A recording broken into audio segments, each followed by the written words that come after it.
What is a horror story? As a writer of horror and an advocate of horror fiction, as well as history, I decided I would take a look into the origins of where horror initially came from.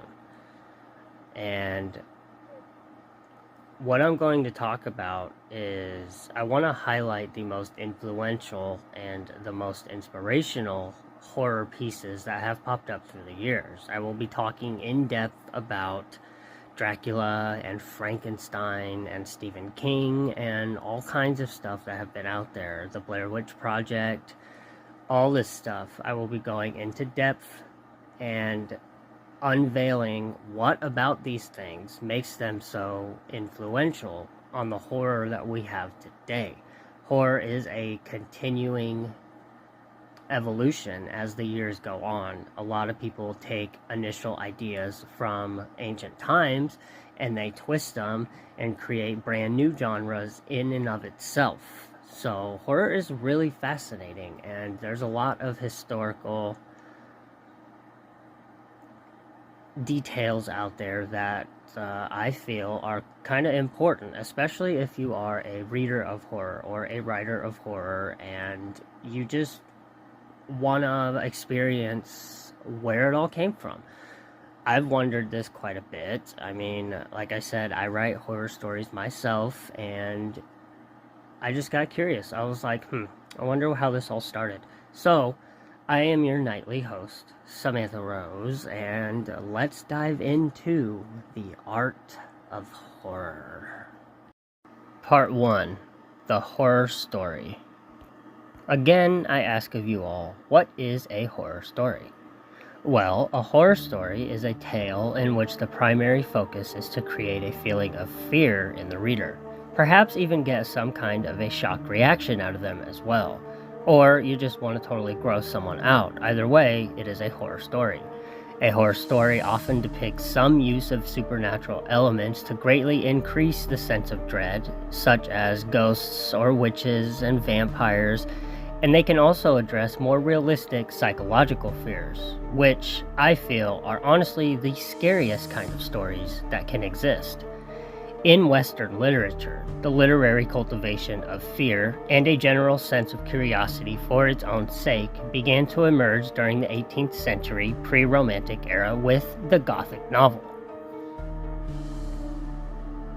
The genre was mainly influenced by Horace Walpole, whose The Castle of Otranto in 1765 is a great example as to the founding pillar of the horror story.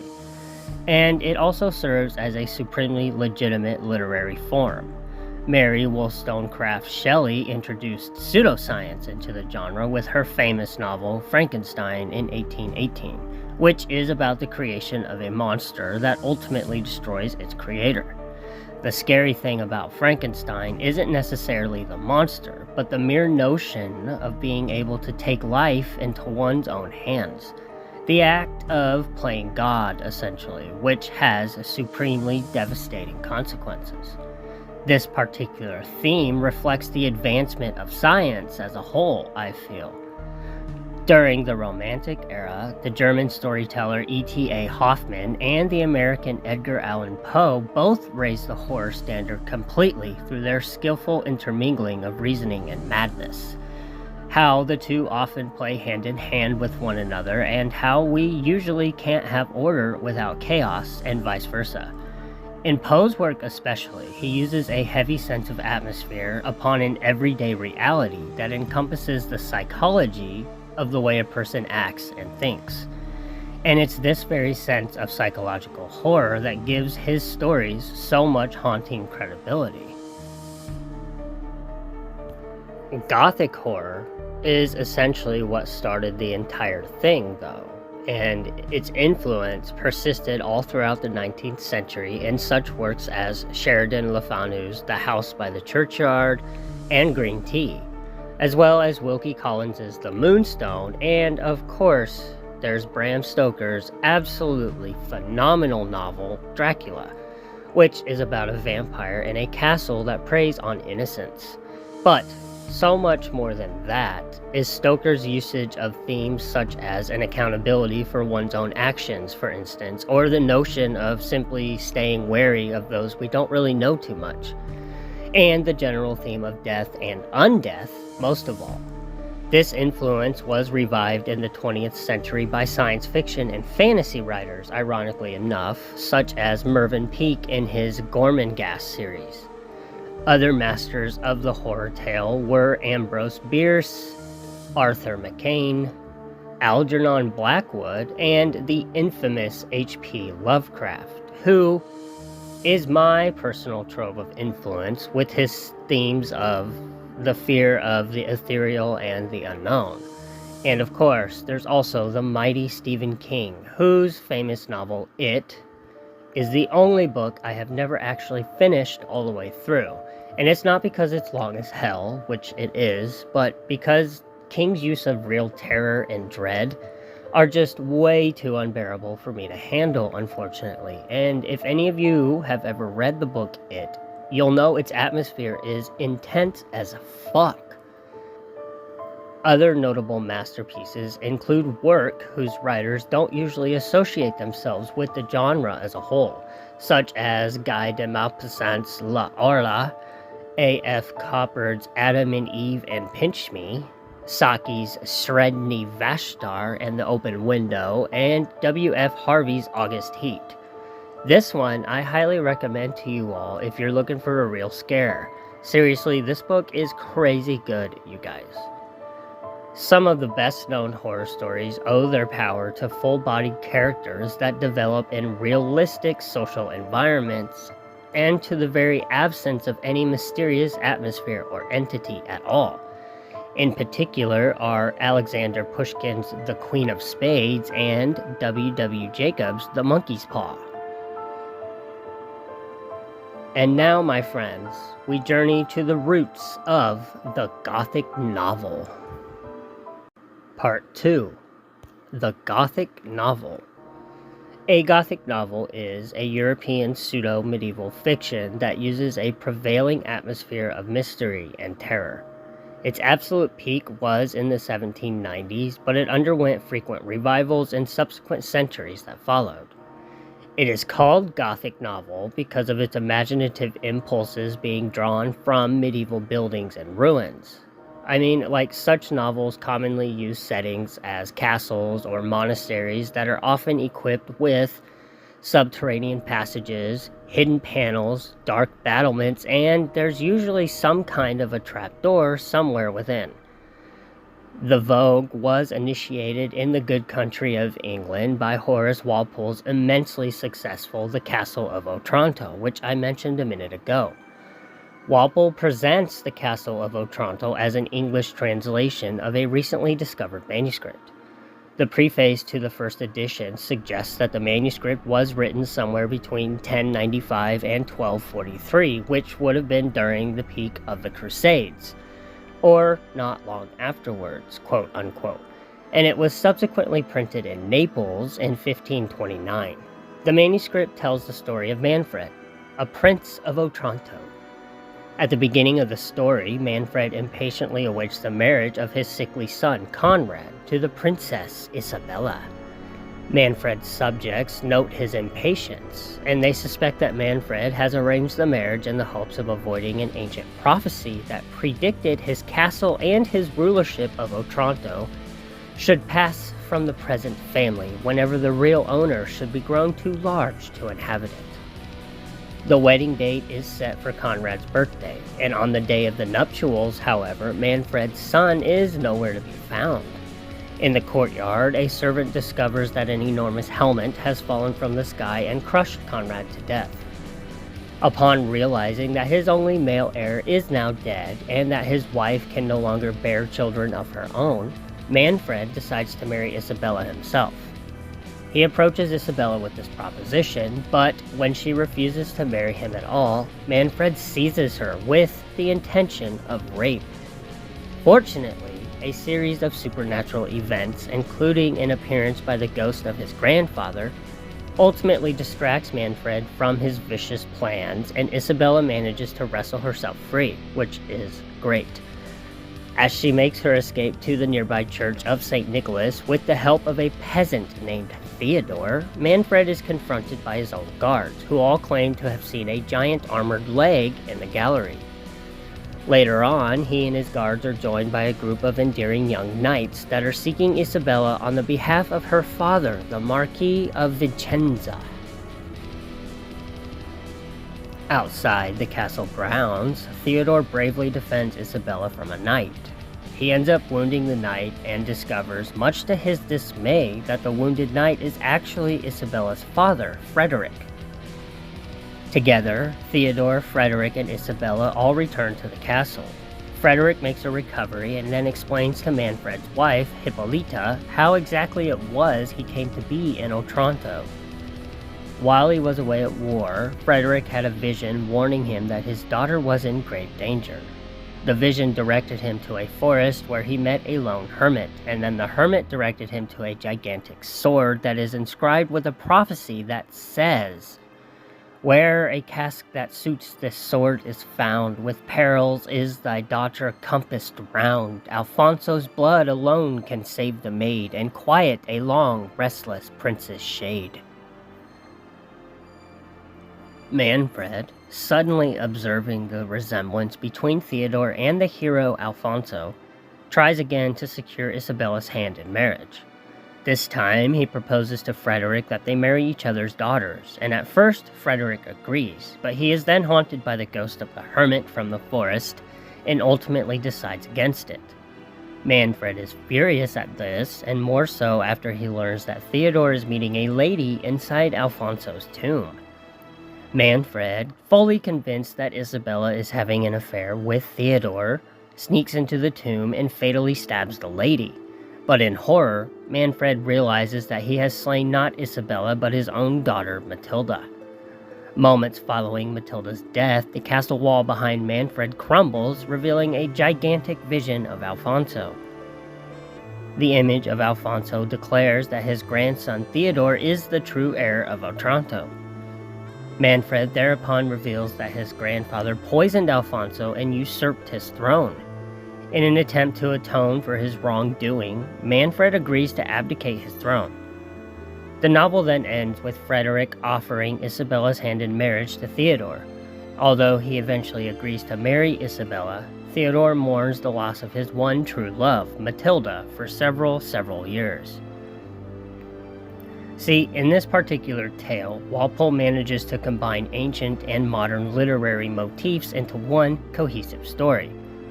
Walpole draws fantastically on supernatural elements from the medieval romances of the 12th and 13th century, and he blends them with elements of contemporary realist fiction of the 18th century. As he explains in his preface to the second edition of his novel in 1765, The Castle of Otranto was an attempt to blend the two kinds of romance, the ancient and the modern. In the former, all was imaginative and improbable. In the latter, nature is always intended to be, and sometimes has been, copied with success.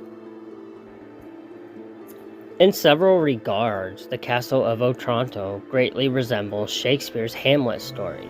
Both of these works address questions of marriage, bloodlines, and familial bonds. The central issues in both of these works are pretty much the same thing too, as in each, a prince struggles to secure his lineage and maintain his power. The princes even experience similar supernatural phenomena. Hamlet is haunted by the ghost of his father, and Manfred is haunted by the ghost of his grandfather. And as in Hamlet, deception also plays a pivotal role in The Castle of Otranto, formally and thematically. In the preface to the second edition of his novel, Walpole acknowledged his indebtedness to Shakespeare. He praised Shakespeare as a kind of literary genius, which, he was, and drew connections between his work and that of the playwright, perhaps hoping to elevate his own work to the superior level of Shakespeare's. A more sensational type of Gothic romance that exploits horror and violence flourished in Germany and was introduced to England by Matthew Gregory Lewis with The Monk in 1796. This is a story of a monk named Ambrosio, who is initiated into the life of depravity by Matilda, a woman who has disguised herself as a man in order to gain entry into the monastery. Ambrosio eventually sells his soul to the devil to avoid being tortured by the Spanish Inquisition, but the devil throws him from a precipice to his death on the jagged rocks below.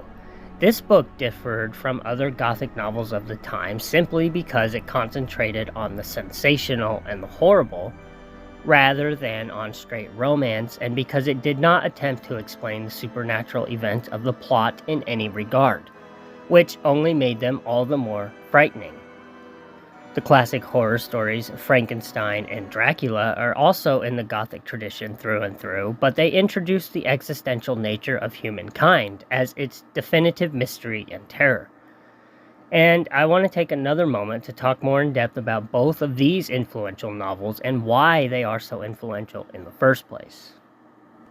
See, Dracula's brilliance is in the way that it tells its story through numerous journal entries, diaries, letters, and telegrams that are all written by the novel's main characters. In form, this is fundamentally an epistolary novel, though the presence of telegrams and a phonograph diary show the manner in which Stoker was incorporated communications technologies of his time. Dracula begins with Jonathan Harker, a young English lawyer, as he travels to Transylvania. Harker plans to meet with Count Dracula, a client of his firm, in order to finalize a property transaction. When he arrives in Transylvania, the locals all react with terror after he discloses his destination, the Castle Dracula. Though this unsettles him slightly in the way that people respond, he continues onward with his mission. The ominous howling of wolves rings through the air as he arrives at the castle. This particular opening sequence is perhaps the most atmospheric bit of literature I have ever had the pleasure of reading through. Stoker really establishes a true sense of ultimate dread and brilliantly uses the environment around Jonathan upon his approach to the castle to warrant a threatening and ominous place for him to be. When Harker finally does meet the elusive Count Dracula, he acknowledges that the man is pale, gaunt, and quite strange. Harker becomes further concerned when, after he cuts himself shaving, Dracula lunges for his throat without a second thought, the smell of blood compelling him to strike. Soon after this moment, Harker is then seduced by 3 female vampires, with whom he barely manages to escape. And then he learns Dracula's secret, that he is a vampire and he survives by drinking the blood of humans. Harker correctly assumes that he is to be the Count's next victim, and so he attacks the Count, but his efforts are all highly unsuccessful. Dracula leaves Harker trapped in the castle and then, along with 50 boxes of dirt, departs for England. Meanwhile, back in England, Harker's fiancée Mina is visiting a friend named Lucy Westenra, who has recently gotten engaged after declining a number of suitors. One night, Mina must search for Lucy as she has fallen back into her old habit of sleepwalking. When Mina finds her outside near a graveyard, there appears to be a shape hovering over her for a split second. Mina notices 2 small red marks on Lucy's neck and assumes that she must have inadvertently pricked Lucy with a pin sometime. Over the following days, Lucy falls ill and is, at times, seen through a window next to a bat. Mina is worried, but she is called away once she receives correspondence from Jonathan. Lucy goes into the care of Dr. Seward and Dr. Van Helsing, who, after a multitude of failed blood transfusions, decide further action is needed. And so they drape Lucy and her room with garlic, a strategy that is used to ward off mythical vampires. Lucy, however, soon dies. After her death, many report the appearance of a creature that is attacking children in the area. When Jonathan, who is finally able to escape Castle Dracula, and Mina both return to England, now as a married couple, Jonathan's accounts of Dracula lead Van Helsing to believe that Lucy contracted vampirism from the Count, and that she is the one tormenting the children. And in order to prevent her from killing anybody else, they unearth her corpse, they stake her through the heart, they cut off her head, and then ultimately stuff her mouth with garlic. Now that Lucy has been taken care of, the group decides to track down Count Dracula himself, as well as the 50 boxes of dirt he brought with him. According to the lore of Stoker's novel, Dracula needs the dirt of his home country to remain healthy. The group attempts to destroy the boxes so that Dracula has no means of regeneration. One night, amid trepidations and uneasiness towards Mina's recent behavior, Van Helsing and Dr. Seward break into her room to find Jonathan unconscious and Mina drinking blood from a gash in Dracula's chest. The vampire disappears and returns to Transylvania, only to be followed by the determined group. They find him buried in the final box of dirt and promptly cut off his head and stab him through the heart as well. Dracula crumbles into dust. The vampire hunters also managed to lose one of their own, a guy named Quincy Morris, during this expedition as well, which is kind of tragic. Anyways, the vibrancy and the sheer complexity of Stoker's Dracula has provoked a vast range of interpretations and analyses by scholars and critics alike. A popular theory among them is that the character Count Dracula is actually based on the infamously barbaric Vlad III, or as he's better known as Vlad the Impaler. Vlad was born in Transylvania during the 15th century, and he was known popularly as Dracula, meaning son of Dracul. His father was surnamed Dracul after being appointed to a knightly order called the Order of the Dragon. This name was derived from the Latin term Draco, meaning dragon, the basis for the elder Vlad's epithet. In modern Romanian, Drac has evolved to mean devil, and Stoker is thought to have picked the name Dracula after reading a book that revealed to him this modern translation. His notes also include the annotation in Wallachian language means devil, written as a response to Drac. However, it is not the name that Dracula and Vlad III have in common. Vlad impaled his enemies on stakes as a way of consolidating his political power in Wallachia. One particular account claimed that while his victims were dying atop these stakes, Vlad would dip bread in their blood and eat it in front of them, but this account is totally unconfirmed. Whether Vlad truly consumed the blood of his enemies, the parallels with Stoker's Dracula character remain quite evident. Some, however, have even argued that Stoker's inspiration came primarily from other sources and that Vlad simply provided him the name. Dracula has been interpreted as an expression of anxiety about Eastern Europeans invading Western Europe, which is represented by a Transylvanian who arrives in London to terrorize its residents. Others view Stoker's novel as an exploration of suppressed sexual desire and a strong reaction to the patriarchal and conservative norms broadly prevalent in Britain during the Victorian era. Notably, it inverts the era's stereotypical gender roles through the highly sexualized actions of the female vampires that Jonathan Harker encounters.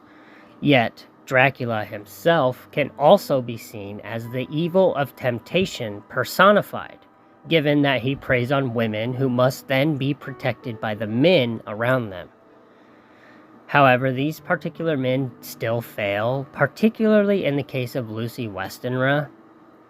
The novel's complexity, especially in its representation of gender, allows numerous and sometimes highly contradictory interpretations to be abroad. While vampirism is essentially the forefront of Stoker's novel, whether it is literal, metaphorical, or just for the good old Gothic scare, Dracula is also preoccupied with modernity. Some critics argue that the novel is about the relationship between the past and the future, with Count Dracula perhaps representing the primitive nature of the past as it permeates the present and challenges modernizations.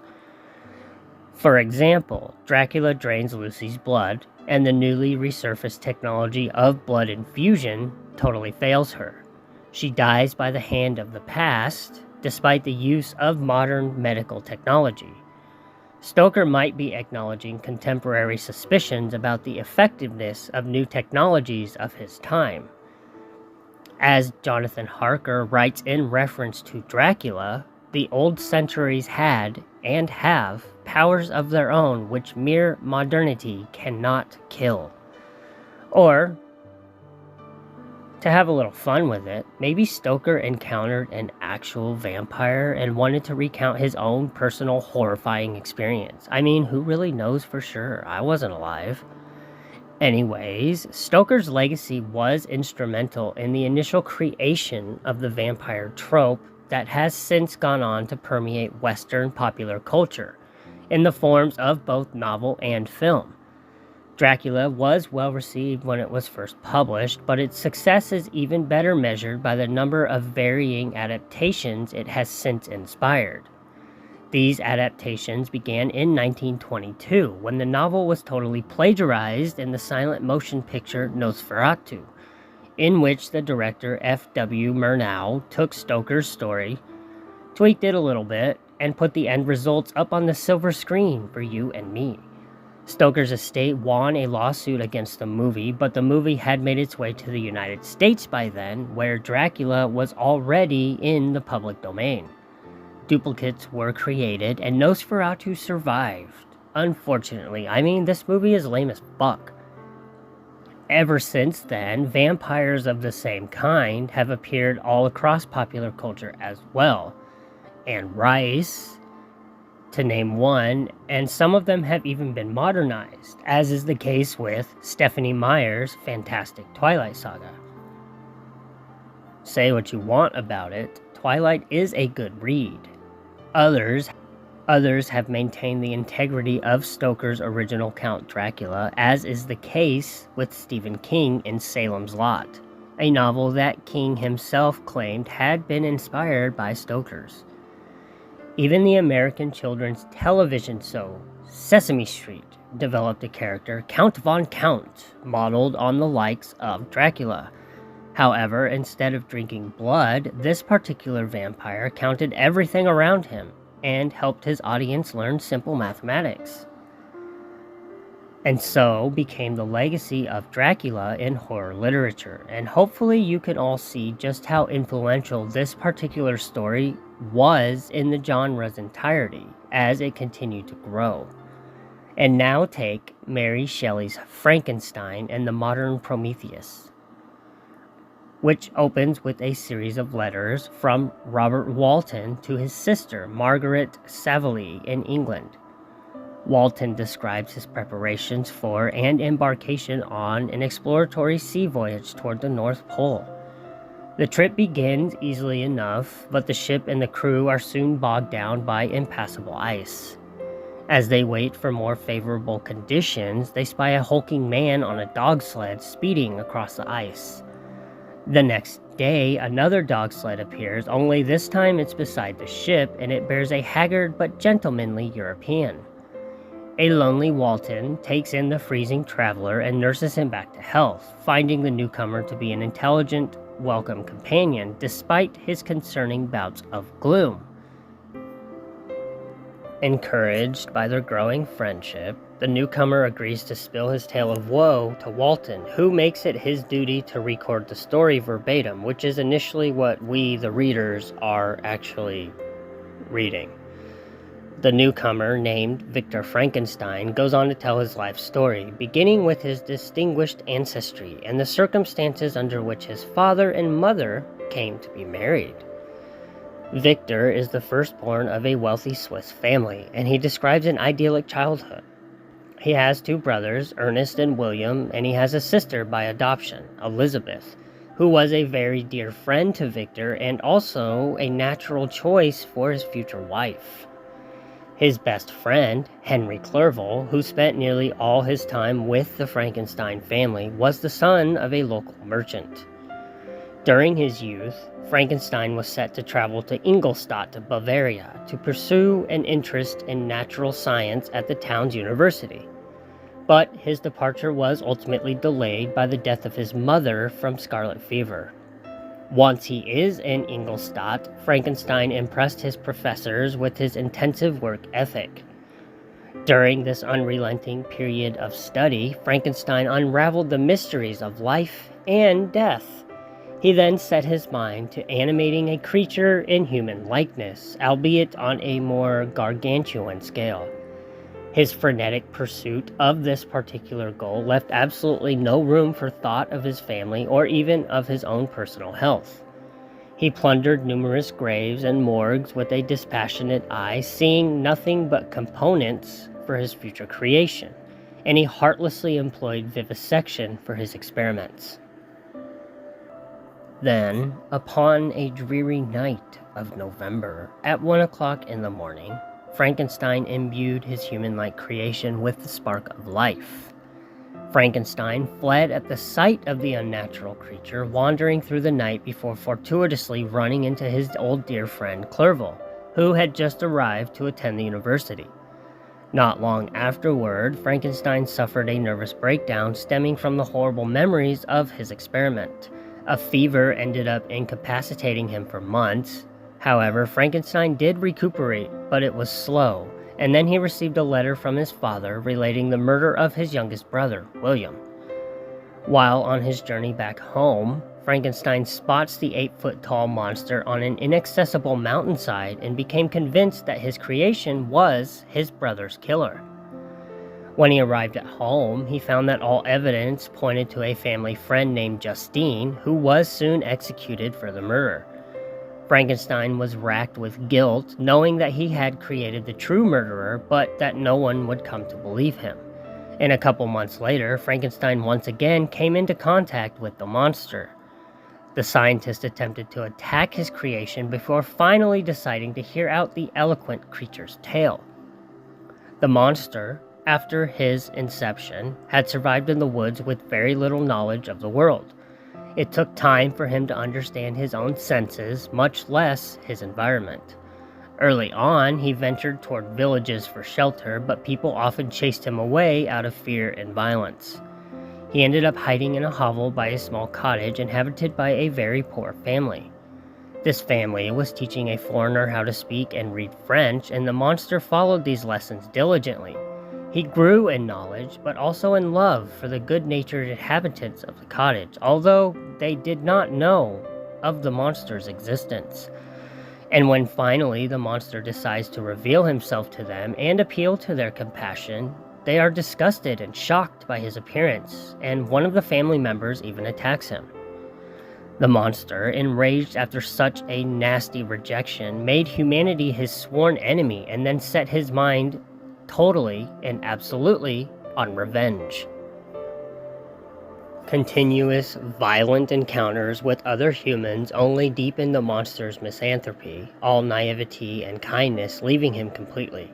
He sought out Frankenstein, his creator, to right the injustices he had faced as an outcast. In a hiding place on the outskirts of Geneva, the monster notices a child nearby. He believed he could kidnap this child and raise it not to fear him like so many others had before. As he grappled with the child, the monster learned that it was a Frankenstein, and consequently, he delighted in strangling the boy, named William, and then he planted evidence of the crime on Justine. The monster finished telling his saga with a request, that Frankenstein would create a female counterpart to the monster so that he would no longer suffer alone. Frankenstein reluctantly agreed after the monster swears to leave Europe with his mate and never again return. It was supposed to have raised Frankenstein's spirits that he and his best friend Clerval were beginning a tour of England and Scotland, during which Frankenstein secretly gathered and prepared materials for his second creation. Frankenstein then separated from Clerval for some time, despite Clerval's protestations that he should, and he hid out in a hut on the remote Orkney Islands to complete his new creature. Finally, as the body of the monster's intended companion lay in front of the scientist, fit for animation, Frankenstein has second thoughts. He considers the female monster's autonomy, that she might not willingly follow her counterpart away from Europe, as well as the monster's possible proliferation, which could result, he thinks, in a race that threatens all of humanity as a whole. Then he sees the monster at the hut's window, grinning devilishly, and at this, Frankenstein tears apart the inanimate female body he just put together, and the monster flees, swearing revenge once more. Frankenstein then dumps the remains of his new creation in the ocean, and when he returns to land, the locals have him arrested for murder. Frankenstein was shown the cadaver of the victim, his best friend Clerval. Seeing the marks of the monster's hands on Clerval's throat threw Frankenstein into a period of suicidal madness. It wasn't until after Frankenstein's father arrived that the court cleared his name. He was allowed to leave, his state of mind having only slightly improved during his 3 months spent in prison. Frankenstein and his father returned to Geneva, where Frankenstein prepares to marry Elizabeth.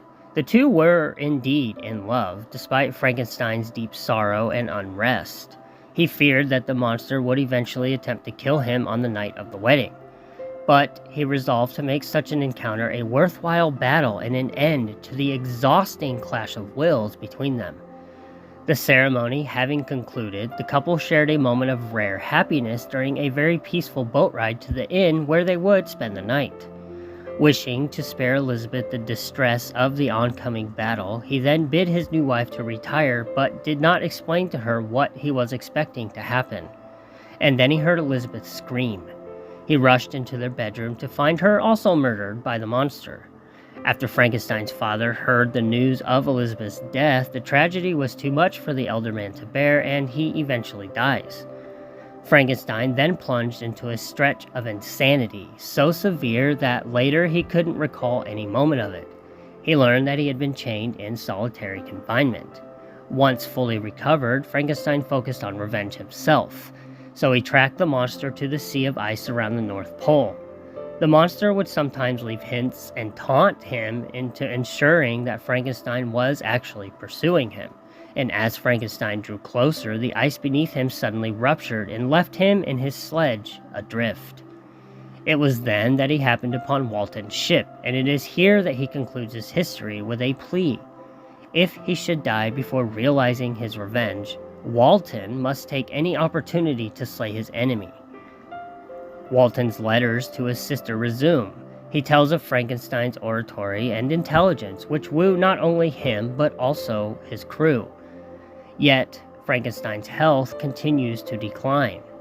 After several days of danger at sea, the crew then persuade Walton to turn the ship back south toward England. Frankenstein eventually succumbs to his illness, which is probably hypothermia, and he reiterates his plea to Walton with his dying words. Hearing a voice in Frankenstein's quarters, Walton discovers none other than the monster hovering over the dead scientist, expressing his grief and his remorse. Walton is horrified at the monster's unnatural appearance and his colossal proportions. However, he composes himself and chastises the monster for the violence and the heartlessness of his actions. The monster responds by lamenting his wretched state of loneliness and the immense guilt he feels for the murders he committed out of revenge. Yet he feels that with the death of Frankenstein, his final victim overall, means that his work is now complete, and he wants to end his mental anguish, and the death is the only possible relief for him. He tells Walton that he will ride to the furthest point north and burn himself so that no person could ever find his remains and possibly manufacture another monster. And then he disappears into the cold and the darkness. A tragedy through and through, you guys. Frankenstein contains heavy elements that are traditionally associated with both the Romantic and the Enlightenment eras. When Shelley's novel was initially published, a romantic sensibility was flourishing in Great Britain, and it was particularly apparent in the era's poetry. Romanticism's focus on subjectivity and the emotions of the individual are apparent in both Frankenstein and his monster.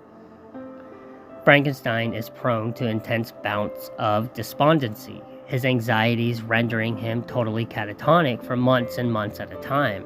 Yet, time spent with his loved ones or in the great expanse of European nature, which the novel does describe with great vividness. I tell you, the descriptions are beautiful. It induces feelings of elation in the young scientist. The monster, having lived outdoors for a significant period of his short lifespan, views nature more of an obstacle instead. He offers profound reflections on humanity from an outsider's perspective, moved by people's compassion and totally repulsed by their violence. Overflowing fits of rage, which are made fearsome by the monster's unnatural physicality, belie his youth and his naivety. Another really strong component of the Romantic movement was Philhellenism.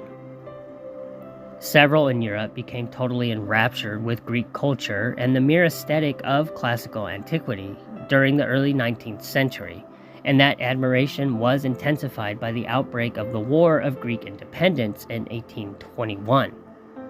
Both Percy Shelley and Lord Byron were quite adamant Philhellenists. Byron died in Greece after fighting in the war, and he was lauded as a Greek national hero. A Philhellenic strand runs all throughout Mary Shelley's novel. Its subtitle, even, The Modern Prometheus, invokes Greek mythology by referring to the Titan that created mortals out of clay and is associated with the divine power of fire. Frankenstein is first enraptured by the writings of Saint Albertus Magnus, a German theologian who promoted the theories of the Greek philosopher Aristotle. Furthermore, the monster fits the typical archetype of the whole noble savage character, a romantic convention with roots that are buried deep in ancient Greek literature that portrays an inherent good nature in uncivilized characters.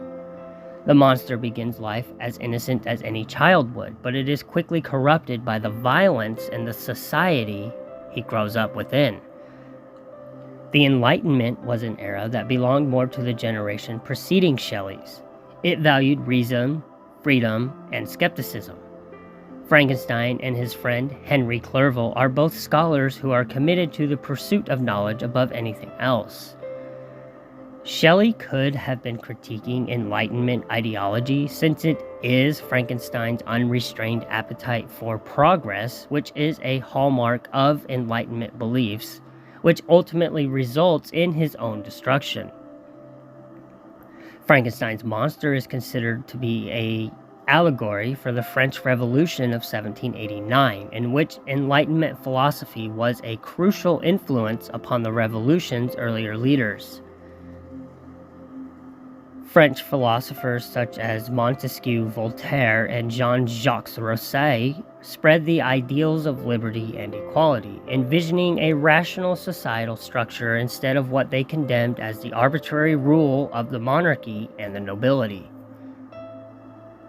Although the revolution initially began with a strong desire to improve upon society by using reason, it very quickly devolved into rampant bloodlust that consumed even some of its own principal originators.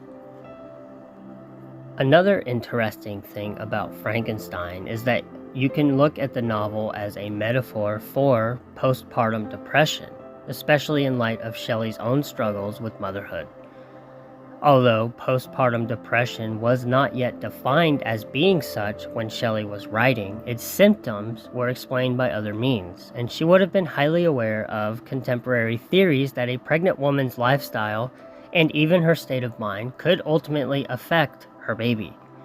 According to these particular beliefs, Frankenstein's neglect of his own health during his labors in creating the monster would have greatly influenced his creation. He also exhibits symptoms of postpartum depression immediately after the monster comes to life, as in he completely abandons it, sinking into a depression that includes suicidal thoughts or actions. The monster, in its own right, grows up without a parental figure and harbors a very strong resentment toward his creator for having abandoned him at all, which, in turn, prompts the monster to question his own self-worth. The manner in which Victor Frankenstein differs from the novel's women sheds further light on Shelley's complex representation of motherhood and female identity. He lacks Elizabeth's delicacy and compassion, as well as the selflessness of his own mother, Caroline. He acknowledges that he is sometimes selfish, short-sighted, and infatuated with what he believes to be his true greatness. Faced with these qualities in Victor, the monster says he needs a nurturing presence, a companion, and for this very reason he wants a female counterpart. A complicated blend, arguably, of wife and mother, so to speak. In Shelley's own life can be found meaningful echoes of the mothers and wives of her novel. Caroline, for instance, dies of an illness contracted from her adopted daughter, Elizabeth. Early on in the book, and Elizabeth's birth mother also died during childbirth, a situation that resembles Shelley's mother having died of complications stemming from her own birth. In addition to this, there was no shortage of contention between Shelley and her stepmother, who was also named Mary, whom Shelley's father had married in 1801. Shelley described her as a woman I shudder to think of. The characters in Shelley's complicated narrative frequently debate the human condition, and traditional antithetical motives are touted. Male and female, good and evil, beauty and ugliness, love and hate, compassion and loneliness. Another common theme is religion.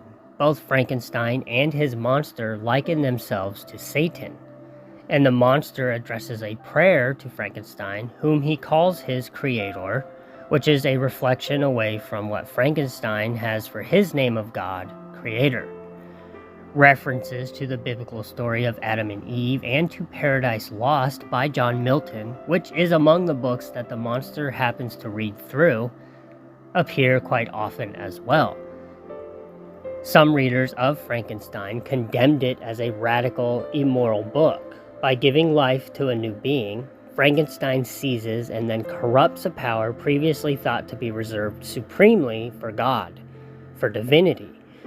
That particular accusation would seem to be well suited for Percy Shelley, who was an atheist, but it fits really awkwardly on Mary Shelley as well, whose diary reveals her own devout Christian beliefs.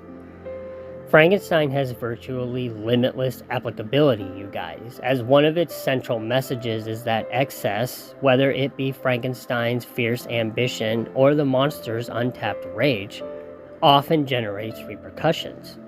The story of Frankenstein's monster, for example, has been thought to represent the slave narrative, especially in the aftermath of the successful Haitian Revolution. Both Shelleys were extremely well read on the emancipation debate and were staunch abolitionists.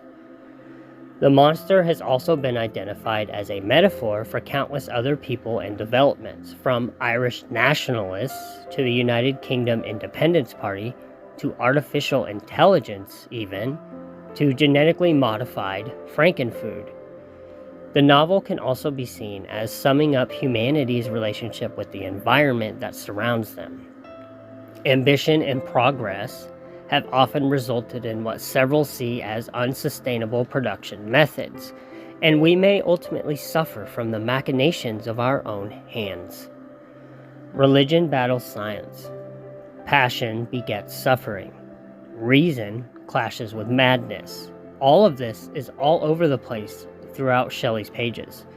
And the overall influence that Frankenstein has on the horror genre is the very notion of actions deriving their own unique set of consequences. So be careful out there, you guys. It's also important to note that early Gothic romances ultimately died of their own extravagances of plot, which made them easy targets for satire. However, Gothic atmosphere machinery continued to haunt the fiction of such major writers as Charlotte, Anne, and Emily Bronte. Edgar Allen Poe is another huge name in the horror genre, made famous for his cultivation of mystery and the macabre. His tale, The Murders in the Rue Morgue, initiated the modern-day detective story, for instance. See, the story opens with the discovery of the violent murder of an old woman and her daughter. No grisly details are spared, and Poe's vivid description of the crime scene as it is discovered by neighbors responding to the women's screams. The police find themselves totally baffled by the fact that the murderer has managed to escape, even though the women's apartment appears to have been completely sealed from the inside. The genteel but impoverished C. Augusta Dupin and his nameless companion, who is narrating the story for us as we read it, offer their services to the police, and through a brilliant interpretation of the clues at the scene, they identify the murderer, which turns out to be an escaped orangutan. Yes, an orangutan. Edgar Allen Poe wrote some pretty fucked up stuff. See, in its presentation of an amateur detective that uses ratiocination, reasoning, and logic to solve an apparently inexplicable mystery, the story ended up shaping an entirely new genre of fiction in itself, and Dupin's stamp can be seen on Sir Arthur Conan Doyle's Sherlock Holmes, or Dame Agatha Christie's Hercule Poirot, and the protagonist of several others. Poe's The Raven is another major player influentially. On a stormy December midnight, a grieving student is visited by a raven who speaks but one word: nevermore. As the student laments his lost love, Lenore, the raven's insistent repetition of the word becomes an increasingly harrowing response to the student's own fears and longing. This particular poem consists of 18 6-line stanzas. The first 5 lines of each are written in trochaic octameter, the 6th in trochaic tetrameter. The rhyme pattern, A, B, C, B, B, B, enhances the gloom of the lyric even more. The B rhymes are, or rhyme with, Lenore, as well as nevermore. It was a genius invention of Poe, I think, and The Raven is a truly haunting ballad that any reader of horror or writer should not dismiss so lightly. I could go on and on and on about horror as an art and literature. I love to read books, but there are some other things I want to talk about, such as Part 3, the horror film. A horror film, essentially, is a motion picture that is carefully calculated to cause intense repugnance, fear, or dread among its viewers. Horror films may incorporate incidents of physical violence and psychological terror. There may be studies of deformed, disturbed, psychotic, or evil characters, stories of terrifying monsters or malevolent animals, or even mystery thrillers that use a thick atmosphere to build up nerve-wracking suspense. The genre often overlaps science fiction films as well as film noir. In the earliest horror films, which were influenced by German expressionist cinema, the effect of horror was usually created by means of a macabre atmosphere and theme over anything else. Take The Student of Prague in 1913, for instance, an early German film dealing with a dual personality. And there's The Golem from 1915, which was based on a medieval Jewish legend of a clay figure that comes to life. These were the very first influential horror films that came along. In the 1920s, such German films as The Cabinet of Dr. Caligari, a silent horror film that is widely considered the first truly great work in the genre overall. It was also the first film in the German expressionist movement. The mysterious Dr. Caligari, who was played by Werner Krauss, arrives in a rural German village with his companion Cesare, who was played by Conrad Veidt, a man in an eternal state of sleep who can only be ordered to perform his master's commands. A series of gruesome murders lead some to believe that the doctor and his strange assistant may be to blame. This was the first film to utilize surrealistic production design in a very major way. The bizarre set pieces created a quasi-surrealistic world that received critical praise. Shadows shroud pretty much all of the action going on, giving a nightmarish quality to the story it is trying to tell. Caligari gave a gigantic boost to German cinema in the wake of the devastating consequences of World War I. The film's extremely morbid evocation of horror, menace, and anxiety, and the dramatic shadowy lighting that was used, as well as the bizarre set pieces, all became a stylistic model for later expressionist films from several major German directors, such as Paul Wegener's second version of Der Golem, Wie in die Welt kam, The Golem, How He Came into the World in 1920, F.W. Murnau's Nosferatu in 1922, and Fritz Lang's Metropolis in 1927, as well as for the post-World War II American crime films that became known as film noir. In the United States, a slew of horror films were produced during the 1920s. Dr. Jekyll and Mr. Hyde became an all-time classic of the silent screen era, and Lon Chaney terrified audiences everywhere as The Hunchback of Notre Dame in 1923. And then there was The Phantom of the Opera in 1925. In what is arguably Lon Chaney's most famous work, this macabre story is based on French author Gaston Leroux's novel, Le Fantôme de l'Opéra, that was written in 1910. A disfigured, eccentric genius, who was played by Lon Chaney, secretly coaches an aspiring opera singer, who was played by Mary Philbin, and forces her to learn to sing majestically. The relationship between the two turns quite tragic when he falls madly in love with her and kidnaps her to prevent her from being with her fiancé. This movie underwent a rather troubled production, despite its monstrous success, being completed in full during 1923. However, it was reworked over the next 2 years quite rigorously as nervous Universal executives pandered to critics that all suggested the film needed more humor. So, Universal shot sequences with comedian Chester Conklin, but these were ultimately dropped in the end. Virtually everyone had agreed that the raison d'etre for Phantom was to allow for Chaney to demonstrate his remarkable achievement in makeup. The Man of 1,000 Faces, as Chaney was often known, caused a massive sensation when the mask of the Phantom was stripped away to reveal what would become one of the most enduring images in the entire history of cinema.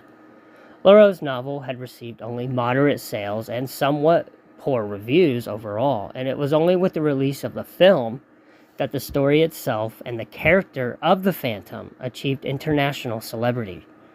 Other notable films of this kind of renown include The Cat and the Canary in 1927, which was a highly atmospheric thriller set within a fog-shrouded house that was honeycombed everywhere with secret passages. The great popular success of Dracula, Frankenstein, and The Mummy all led to a series of successful horror films, including King Kong and the Black Cat. Yes, King Kong is considered a horror movie. It's a giant monkey, guys. That's pretty fucking scary. The Mummy being another classic favorite among advocates of the genre everywhere as well. This film was especially known for Boris Karloff's performance in the titular role. Karloff played an ancient Egyptian priest called Imhotep who was buried alive.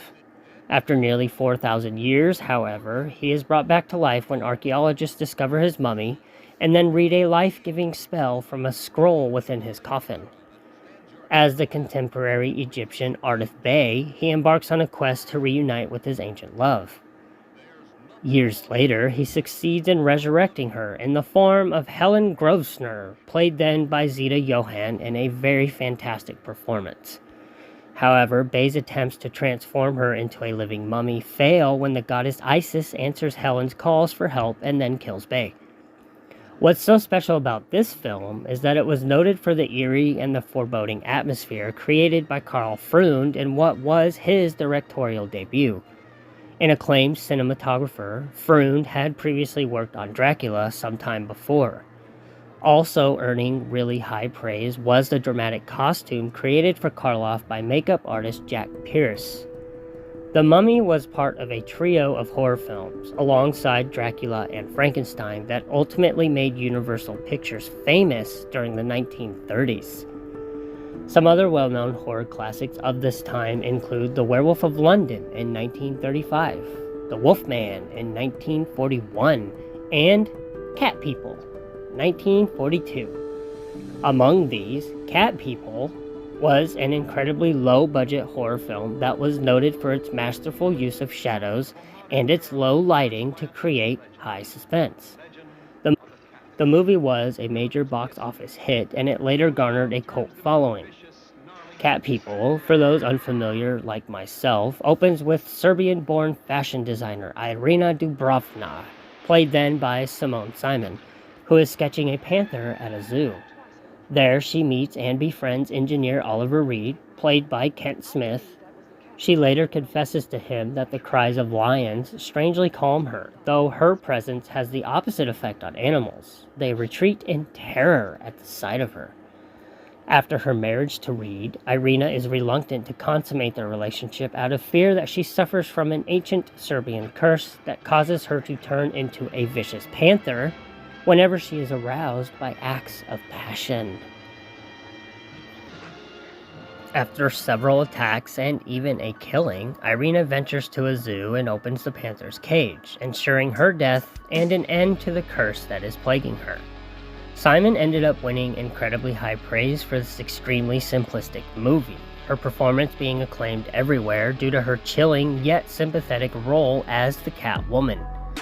The movie was produced by Val Lewton, who made a number of influential horror films for RKO Radio Pictures.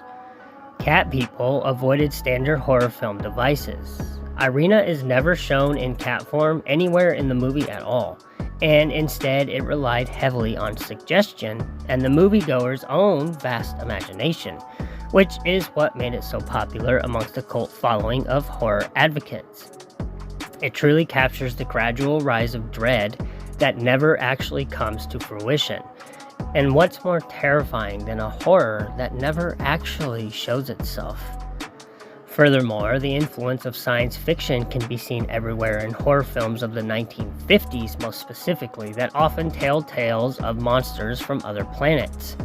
The Thing in 1951, for instance, and mutations of ordinary animals into walking monstrosities. The movie Them in 1951.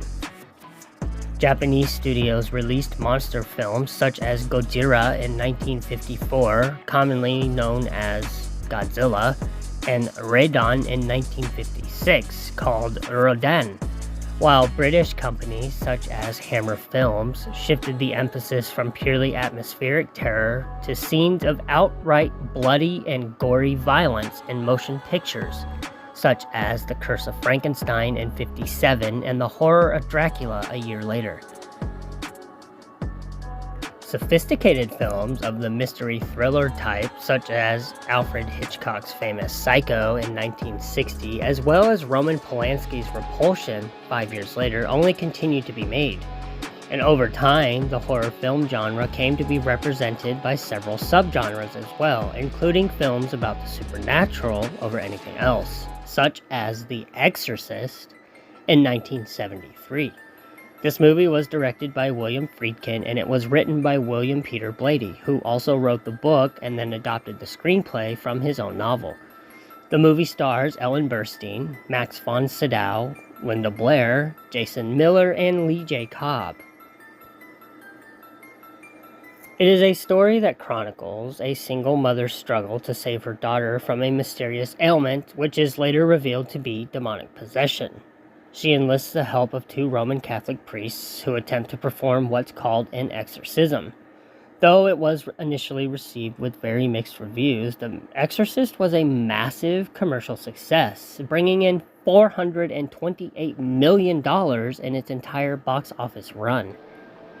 It also earned 10 Academy Award nominations, including for Best Picture and Best Director. The film would win 2 Oscars overall, one for stellar sound design and one for Best Adapted Screenplay. The Exorcist is a true stylistic landmark for the whole supernatural horror genre, and it is widely considered one of the all-time greatest and most disturbing horror movies ever made, even today, which is pretty fucking exemplary if you ask me. See, the majority of the film, with the exception of its introduction, which is set in an archaeological site in Iraq and a brief scene in New York City, takes place in the Georgetown neighborhood of Washington, D.C., where actress Chris McNeil, played by Ellen Burstyn, has moved into a large rental house with her 12-year-old daughter, Reagan, played spectacularly by Linda Blair, to shoot a film called Crash Course. Chris meets a Roman Catholic priest and a psychologist named Father Karras, who is played by Miller, while she's on the set. Karras is portrayed as having struggles with maintaining his faith, having been shaken to the core by the recent mistreatment of his aging mother in New York City, whom he frequently visits and who later dies. Back in Washington, strange sounds begin emanating from the rental's attic, and Reagan complains that her bed is shaking in the middle of the night. At her dinner party, she urinates on the carpet, seemingly in some kind of a trance, not really acting like herself at all, basically. And over the next several days, Reagan becomes increasingly violent and is subjected to a series of invasive medical tests, which reveal absolutely nothing as to what's actually wrong with her. Chris leaves her friend, also Crash Course's director, Burke Dennings, to go and watch over Reagan one evening. Upon her return, Chris finds Reagan alone and Dennings dead outside Reagan's second-story window with his head turned forcibly backwards. Homicide detective William Kinderman, played by the excellent Cobb, questions Chris about the murder. Upon his leaving, however, Reagan stabs her groin with a crucifix, turns her head backwards in what is probably the most iconic horror scene of the entire movie, and then begins to speak in Dennings' voice. Suppressing demonic possession, Chris enlists the help of Karras. He talks to Reagan, who, speaking in a much deeper voice, claims to be the devil and then vomits green bile all over Karras. Chris then pleads for an exorcism to be done upon her daughter immediately. And upon a second interview, Karras reluctantly agrees with Chris and then asks the Roman Catholic Church for permission to perform an exorcism, which it grants. Priest and archaeologist Lancaster Marin, played by Von Sydow, who was seen earlier in the film Unearthing Strange Relics in Iraq during its introduction sequence, is summoned to assist Karras, and the pair begin to perform the exorcism ritual. Reagan reacts violently and proceeds to thrash about. She vomits everywhere, she levitates off the bed that she is strapped to even, and she continuously harasses the priests. The demon, named Pazuzu, begins to take on the form of Karras' deceased mother, forcing him out of the room. He returns to find Marin dead and, while beating and choking Reagan, begs the demon to take his own body as a host, which it obviously does. In a final desperate moment of clarity, Karras throws himself from Reagan's window and dies by suicide. Reagan is healed, and later she has no memory at all of her possession as she and Chris leave town for good. What's really important and interesting about this film is that it's based loosely on actual accounts of a 1949 exorcism performed on a 13-year-old boy known alternatively by the pseudonyms Roland Doe and Robbie Mannheim. The screenplay was loyal to Blady's novel, though much less ambiguous. Pre-production on the film was fraught and extremely costly. The casting of the film was particularly challenging itself, as Friedkin stated that he wanted to cast all unknown actors for the leading roles, a proposition that the film's initial producers vehemently opposed. However, established stars such as Jane Fonda and Audrey Hepburn both turned down the roles, and eventually Burstyn and Miller, the latter of whom replaced the more established and under contract Stacy Keach, were cast, much to the dismay of Warner Brothers executives. Once the film did begin its production, Friedkin was incredibly demanding of his cast and crew. Notably, he pushed for Reagan's room to be refrigerated to negative 20 degrees Fahrenheit so that cameras could pick up the actor's actual breath.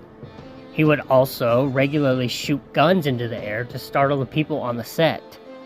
Friedkin's insistence on pushing his cast and his crew to their physical extremes notably led to back injuries for Linda Blair and Ellen Burstyn. Behind the scenes, a carpenter lost a thumb, and a technician lost a toe.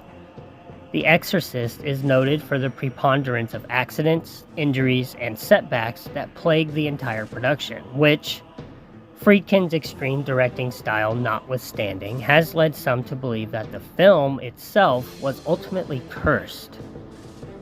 Several people connected with the film in some capacity died while it was being made. An extra, tapped to play a nurse, was later convicted of murder and was also a prime suspect in a string of rather gruesome unsolved killings in New York City in the 1970s. In one particularly strange and quite costly incident, the entire McNeil house set burned in a fire one weekend during production, with only Reagan's room left unharmed. This so-called Exorcist curse has become a legendary bit of filming lore, and if you didn't know it before, you're welcome. Another noteworthy horror film of popular consent is, of course, The Shining, which was based on the Gothic horror novel penned by Stephen King that was initially published in 1977. We are going to talk about the book first, and then I will talk about the movie because they are both significantly different and influential in their own way. The Shining is set in Colorado during the 1970s. It centers on the Torrance family, husband Jack, wife Wendy, and their 5-year-old son Danny. At the beginning of the novel, Jack is hired as the caretaker of the remote Overlook Hotel for the winter off-season. He is informed by the hotel manager that the previous caretaker, a dude named Delbert Grady, killed his entire family while they were staying in the hotel. Specifically, Grady murdered the little girls with a hatchet, his wife with a shotgun, and himself the same way. As Jack later learns, the Overlook has a long and ghastly history about it. Over the years, it has housed illicit affairs, horrible murders, and mob-style executions. Perhaps by consequence, its ownership has changed hands several times. Jack is nonetheless determined to be the caretaker. In the past, Jack, an aspiring writer and former preschool teacher, struggled with alcoholism and anger issues. Once, he accidentally broke his son's arm while trying to discipline. More recently, Jack assaulted a teenage student who let the air out of his tires. The incident cost Jack his teaching job and compelled his wife Wendy to strongly consider getting a divorce. Now Jack is a recovering alcoholic. His ties to his family are incredibly frail, and his play, a long-stalled work in progress, remains largely unfinished. Jack hopes that the seclusion of the Overlook will help him finish the play and reconnect with his wife and son. On the day of their arrival to the hotel, the Torrances are giving a tour of the Overlook by the hotel manager. They are then introduced to Dick Halloran, the hotel cook, who takes a special interest in Danny. Unlike his parents, Danny is remarkably perceptive and supernaturally gifted. He has extrasensory abilities that allow him to read minds, communicate telepathically, and see past and possible future events. As he tells Halloran, he is sometimes visited by a shadowy, ethereal figure whom he calls Tony. Halloran explains to Danny that he has similar powers, which he calls the Shining. Halloran not only helps Danny understand his powers, but he also tells him, if there is trouble, you give a call. Halloran then leaves for St. Petersburg, Florida, where he spends his winters. Shortly thereafter, the remaining staff and the rest of the guests depart, leaving the Torrance family completely alone in the massive Overlook Hotel. The longer the Torrances stay at the Overlook, the more haunting and powerful it becomes. While inside the hotel, Danny is plagued by disturbing visions and apparitions. Red rum, murder spelled backwards, appears in several contexts throughout King's gripping story. Gruesome figures materialize in strange places all throughout. A fire hose chases Danny down a hallway because he sees it as a giant snake, and so on. For a long time, Danny refuses to tell either parent about what he has seen and continues to see. Still, Wendy perceives that something is wrong with Danny. She thinks about removing herself and her son from the hotel entirely, leaving Jack alone to finish the job, but ultimately she decides against it. Not long after, a heavy snowfall all but cuts the Torrances off from the outside world. During this time, the Overlook Hotel begins to possess Jack. It entices him with historical records and a mysterious scrapbook that documents the exploits of its guests. Eventually, it convinces Jack to destroy his two-way CB radio and to disable the hotel's snowmobile. The Overlook thereby eliminates the family's only remaining links to the outside world. Although completely unaware of the hotel's power over her husband, Wendy grows increasingly distrustful and increasingly annoying of Jack. After a corpse tries to strangle Danny in the infamous room 217 and Wendy and Jack see the resulting bruise on their son's neck, Wendy points the finger at Jack of abusing Danny, given his nasty track record in the past. On the morning of December 2nd, Jack wanders into the hotel ballroom. To his surprise, he finds the bar completely stocked with liquor and tended by a bartender named Lloyd. While Lloyd pours Jack martini after martini, a ghostly party, a 1945 masquerade ball, rages on around the ballroom. After several more drinks still, Jack is confronted by the ghost of Delbert Grady, the previous caretaker of the Overlook that murdered his entire family. Grady strongly urges Jack to correct his wife and son. In his drunken, enraged state of mind, Jack Torrance agrees wholeheartedly. That afternoon, he attempts to strangle Wendy in the barroom. Wendy's fingertips graze a glass bottle, which she uses to hit Jack over the head with and manages to escape his deadly grip. Together, she and Danny drag Jack's unconscious body to a walk-in pantry and they lock him inside. A few hours later, Grady confronts Jack inside the pantry. After making him promise to kill Wendy and bring his son to us, the evil spirits of the Overlook, Grady unlocks the pantry door, releasing Jack once more. Again, Jack attacks Wendy, this time with one of the hotel's roque mallets, savagely injuring her.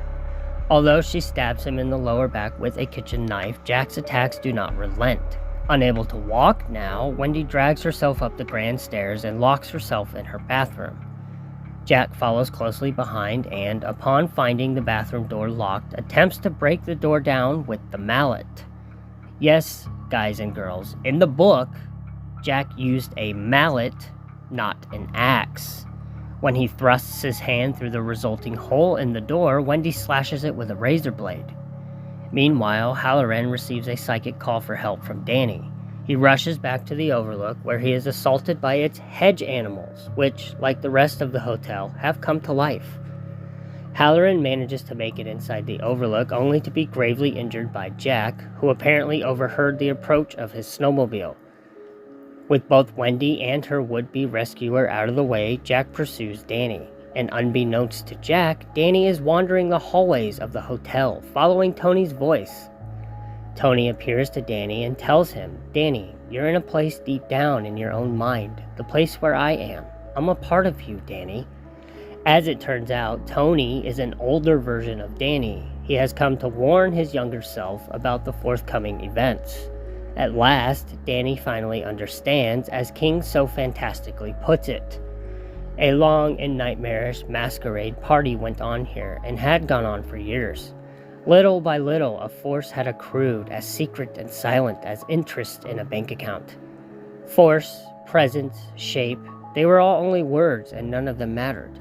It wore many masks, but it was all one. Now, somewhere, it was coming for him. It was hiding behind Daddy's face. It was imitating Daddy's voice. It was wearing Daddy's clothes. Before disappearing, Tony prophesizes that Danny will remember what his father forgot. After a bit of searching, Jack corners Danny on the 3rd floor. Danny observes the creature that his father has become. He reminds himself it was not his daddy, not this Saturday night shock show horror with its rolling eyes and hunched and hulking shoulders and blood-drenched shirt. Despite Jack's menacing threats, Danny stands his ground. He denounces Jack as a mask, a false face worn by the hotel. For a moment, Jack recovers control of his own body and he tells his son that he must run. The hotel then takes full control of Jack.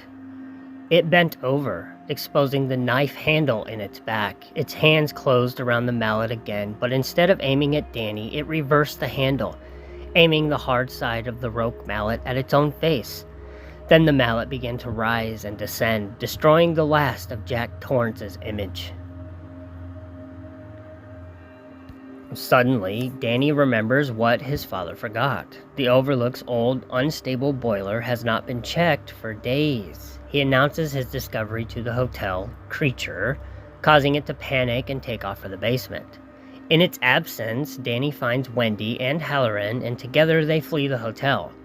Seconds after they make their escape, the boiler explodes. In the movie, it did not, and Jack very lamely freezes to death in the maze outside the hotel. The hotel creature is instantly killed, and the Overlook gradually succumbs to the fire. The surviving party, Halloran, Wendy, and Danny, all ride away on a snowmobile. A short epilogue set in the summer following these harrowing events starts next. Halloran has taken a job in Maine where Wendy is recovering from her injuries and Danny fishes. Although he misses Jack, Danny accepts Halloran as a kind of father figure. Halloran, in turn, assures Danny that he and his mother will be okay. Together with Wendy, Halloran watches as Danny reels in a rainbow-colored fish. I feel that The Shining, above any other he has written over the years, is King's one true form of masterclass storytelling.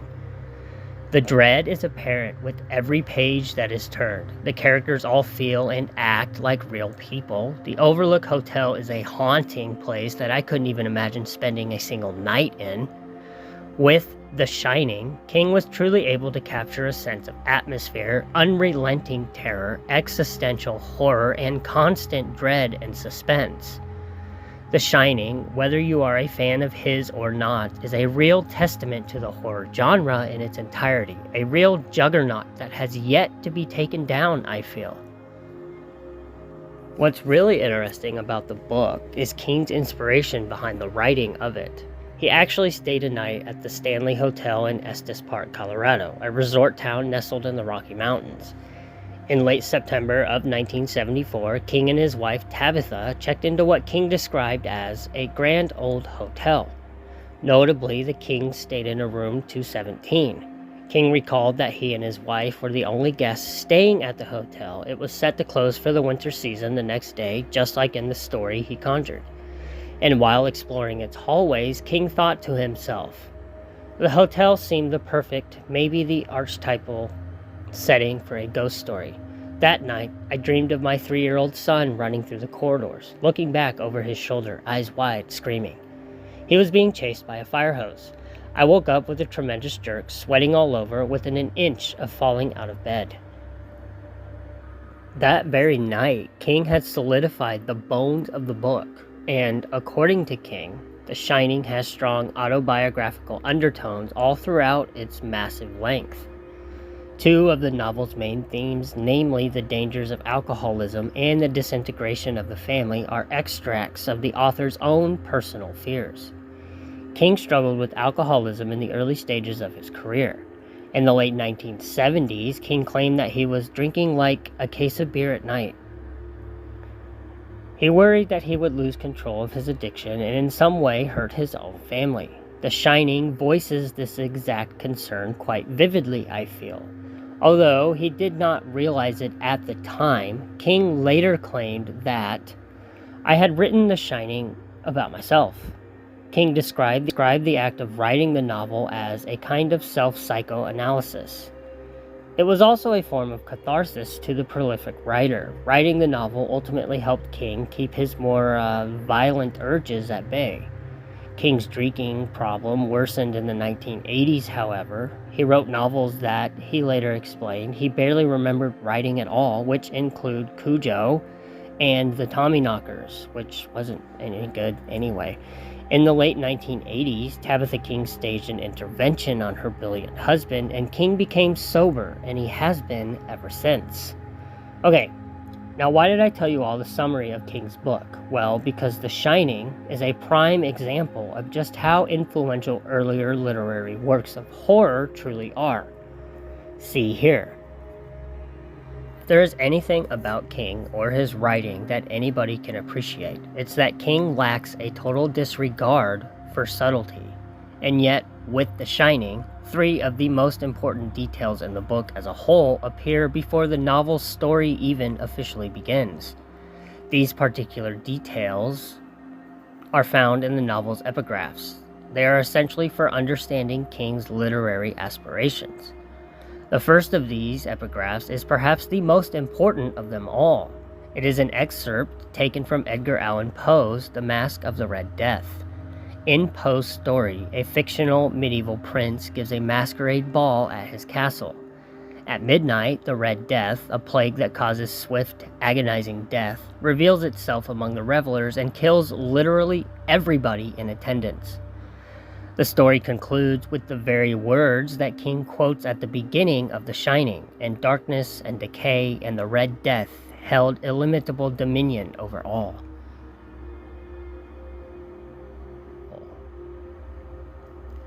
Allusions to the Masque of the Red Death are everywhere in King's book. Certain images and motifs from the tale are replicated tenfold. The color red, for example, figures prominently all throughout both of these stories. An essential ingredient in Poe's horrifying tale, blood, is the Red Death's avatar and its seal.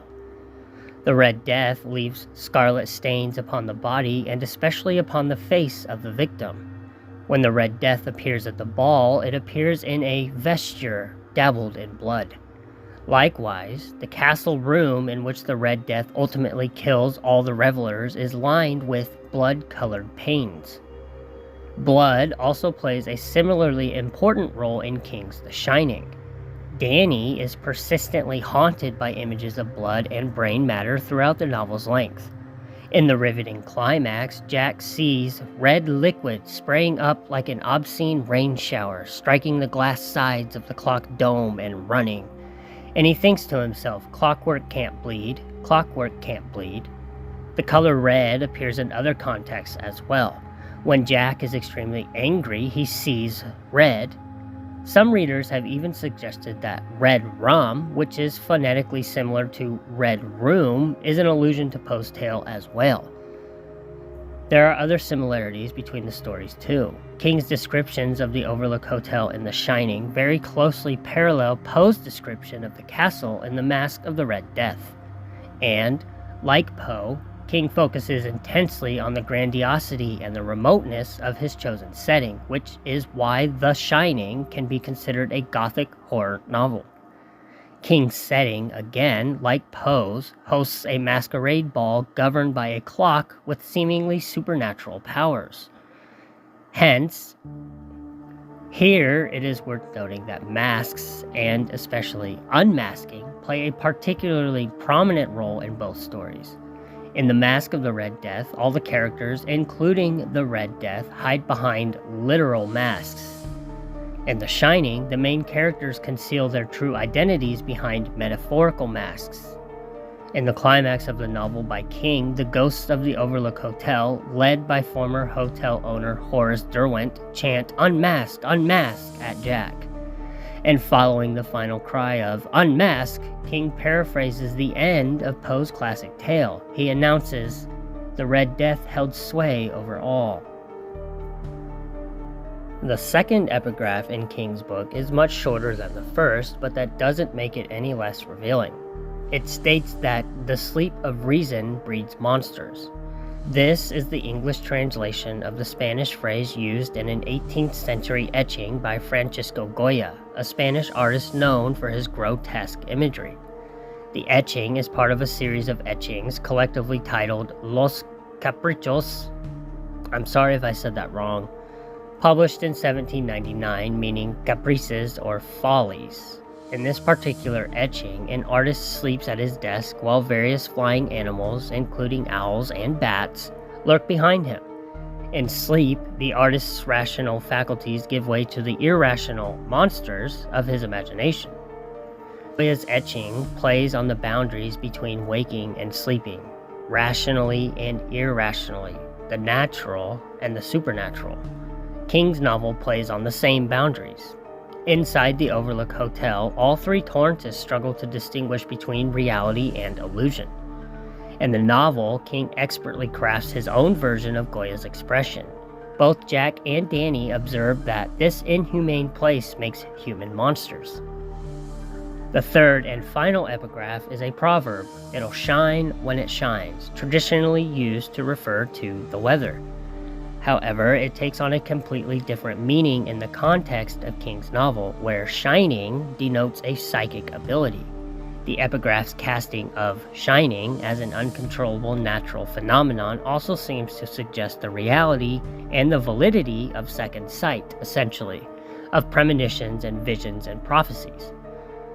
Perhaps, it argues, if Jack and Wendy had trusted Danny's shine, the tragedy of the Overlook could have been entirely avoided. What do you all think? Now, in terms of cinema, we also have to mention the film The Shining by Stanley Kubrick in 1980. The film starred the immortal talents of Jack Nicholson as Jack Torrance and Shelley Duvall as Wendy, and it is unquestionably the most famous adaptation of King's novel. It was one of Kubrick's many film adaptations of books. Kubrick's vision for the film differed significantly from King's original vision of his initial story. In fact, Kubrick completely rejected the screenplay that King had written for the film, opting instead to write his own screenplay with the help of American novelist Diane Johnson. This alone is pretty fucking stupid, I think. I mean, the guy that wrote the book wrote you a screenplay based on his book that you decided to hire another writer to ultimately write for your movie. What the fuck, dude? Anyways, most of the film was shot on a specially constructed set in Hertfordshire, England in 1978. Kubrick reportedly exposed 1.3 million feet of film while he was shooting. Note here that a typical shooting ratio, comparing the total hours of footage shot with the eventual running time of the film itself, is 5-1 or 10-1. Kubrick's shooting ratio was more than 100-1, which is totally nuts. The completed film premiered on May 23, 1980. King was quite vocal about his extreme dissatisfaction with Kubrick's adaptation. Although he admitted that he had admired Kubrick for a long time and had great expectations for the project, King was deeply disappointed with the end result. The author accused the filmmaker of mischaracterizing Jack and Wendy Torrance, thereby dramatically changing the very nature of their relationship and their relationship to the audience. King took major issue with Nicholson's character's lack of interiority. In King's mind, Jack Torrance in the movie seems crazy from the jump. As he went on to tell Playboy magazine in 1983, if the guy is nuts to begin with, then the entire tragedy of his downfall is wasted. Kubrick also made important changes to Wendy's character. He transformed the bold, resilient Wendy of King's novel into a timid, emotionally fragile character. King greatly disliked the casting of Duvall as Wendy. In a 2013 interview with the BBC, King said, "Shelley Duvall as Wendy is really one of the most misogynistic characters ever put on film. She's basically just there to scream and be stupid, and that's not the woman that I wrote about." King once colorfully described Duvall's character as a screaming dish rag. For her part, Duvall once said that she was in and out of ill health while filming because the stress of the role was so great. She also called her character in The Shining the most difficult role I've ever had to play. There are other notable differences between Kubrick's adaptation and the novel. In the film, Kubrick replaces King's haunted hedge animals with a hedge maze. At the end of the film, Jack and the Overlook freeze. In the novel, the hotel burns in a fiery explosion. King's dissatisfaction with Kubrick's version of The Shining eventually resulted in a 1997 television miniseries. The TV adaptation, starring Steven Weber as Jack Torrance and Rebecca De Mornay as Wendy Torrance, using King's original screenplay that he had written for Kubrick. Despite King's disapproval and mixed critical reviews, Kubrick's The Shining performed exceptionally well at the box office, grossing about $44 million in the United States. Today, Kubrick's film is considered a cinematic classic. It is widely regarded as one of the scariest and most influential horror movies ever made, alongside Alfred Hitchcock's Psycho, William Friedkin's The Exorcist, and Wes Craven's A Nightmare on Elm Street. A documentary about Kubrick's adaptation appeared in theaters in the US in 2013 titled Room 237. It delved into the symbolism and possible interpretations of Kubrick's film. In September of 2013, King published Dr. Sleep, a follow-up to The Shining set more than 30 years after the events of the first novel. If you didn't know this book was a sequel, you're welcome. In the sequel, 40-year-old Danny, now calling himself Dan Torrance, moves to the small town of Fraser, New Hampshire. His mother, Wendy, is dead. She died of lung cancer, possibly caused by ingesting smoke from the explosion of the Overlook in 1999. Like his father did, Dan now struggles with alcoholism and anger issues himself. In an effort to curb his drinking, Dan attends a few Alcoholics Anonymous, or AA, meetings. After several days of sobriety, he begins to regain his psychic abilities, which had long been suppressed by his incessant drinking. He literally drowned his own sorrows. He finds some work as a night porter at a local hospice, where he uses his shine to comfort dying patients. He becomes known to them as Dr. Sleep. Dan's peaceful existence out there in Fraser is disrupted by a psychic call for help from Abra Stone, a telepathic preteen with abilities that far outshine his own. This much-anticipated follow-up reportedly sold 134,000 copies in its first week on the shelves. The novel received generally positive reviews, too. The New York Times called it a very good specimen of the quintessential King blend. Another reviewer at The Guardian complimented as such King's brilliantly simulated normality. In the author's note for Dr. Sleep, King noted, "The man who wrote Dr. Sleep is very different from the well-meaning alcoholic who wrote The Shining, but both remain interested in the same thing, telling a kick-ass story." In closing of this segment, the psycho slasher films, perhaps best represented by John Carpenter's Halloween in 1978, as well as science fiction thrillers such as Ridley Scott's Alien in 1979, was also given birth by horror in literature. The popularity of B-grade, low-budget horror films grew with the introduction in the 1970s of the video cassette and cable television. And now we move on to Part 4, the found footage era. The term found footage in film is a cinematic technique in which some or all of a narrative film's shots are presented as if they were actual recordings of non-fiction events that had been recently discovered and then relayed to the audience with little or no mediation to them at all. Found footage can be considered a form of so-called mockumentary filmmaking, in which the narrative of the film is presented as if it were a non-fiction documentary film. The found footage film technique was popularized with the 1999 release of The Blair Witch Project. This particular film was written and directed by Daniel Myrick and Eduardo Sanchez, who used an authentic-looking website, an online message board, and other innovative strategies to convince audiences that The Blair Witch Project was an actual documentary about actual people rather than a totally fictional film. Using footage shot by the actors, The Blair Witch Project tells the story of 3 student filmmakers who vanish in the woods of Maryland while investigating and shooting a documentary on local folklore. Produced on a shoestring budget, the film ended up grossing nearly $249 million worldwide when it was released, which makes it one of the most financially successful independent films in history. The Blair Witch Project follows student filmmakers Heather, Michael, and Joshua as they interview residents of Burkittsville, Maryland about the legend of the Blair Witch, and then they head into the nearby woods of Seneca Creek State Park to search for the witch's house. In the film, Burkittsville was formerly known as Blair, and the nearby woods are called the Black Hills Forest. Soon, however, they lose their map and begin arguing amongst themselves.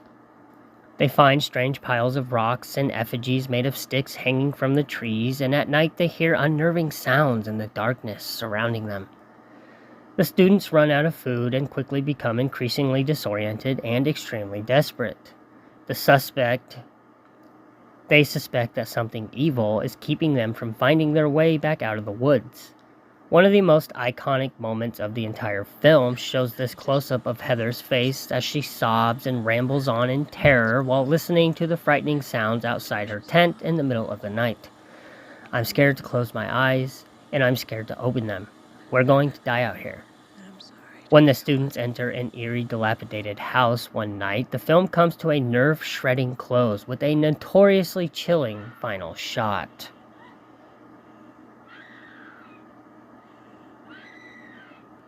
The legend of the Blair Witch was invented by Myrick and Sanchez. The two wrote a bare-bones screenplay with very little dialogue at all and hired three totally unknown actors, Heather Donahue, Michael Williams, and Joshua Leonard, to play the student filmmakers, using their own real names as the names of their characters that they were playing.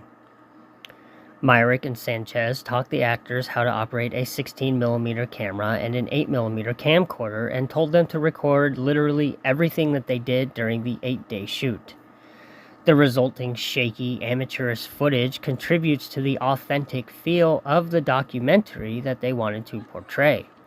The actors camped in the woods at night, and they used GPS devices to find sites containing food, fresh batteries for their cameras, and instructions on where they should go and what scenes they should all improvise.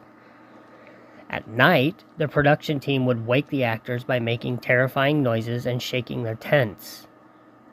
Under these conditions, the actors became extremely exhausted, hungry, cold, and totally disoriented, which lent verisimilitude to the footage that we were watching in the theaters. And does anyone remember when this movie came out? Crazy.